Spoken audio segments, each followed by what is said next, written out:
నీకు ప్రదీప్ మొండితనమే కనబడుతుంది, నీది కనబడట్లేదు. అమ్మా ఆర్తి, అన్ని ఏర్పాట్లు వచ్చాయి. పిల్లలతో పాటు ముంబై వెళ్ళాలి కదా. నువ్వు ఒక్క మాట కూడా మాట్లాడడానికి వీల్లేదు. ఒకవేళ నువ్వు నాన్న మాటల్ని పట్టించుకోను, నా ఇష్ట ప్రకారమే చేస్తాను అనుకుంటే ఇంక నీ ఇష్టం. అంటే మనం హాలిడేస్ కి వెళ్తున్నామా డాడీ? డాడీ, మీరు నిజంగా ముంబై తీసుకెళ్తున్నారా?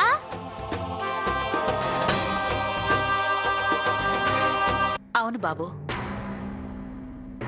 మీ ముగ్గురు మీ అమ్మా నాన్నలతో పాటు ముంబైకి సెలవులు గడపడానికి వెళుతున్నారు.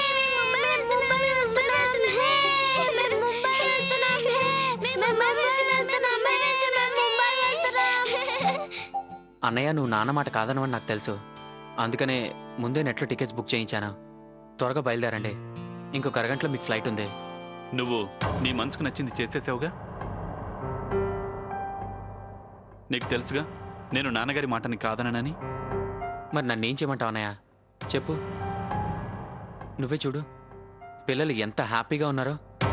వాళ్ళ కోసం నువ్వు నవ్వుతూ ఎస్ చెప్పే అన్నయ్య.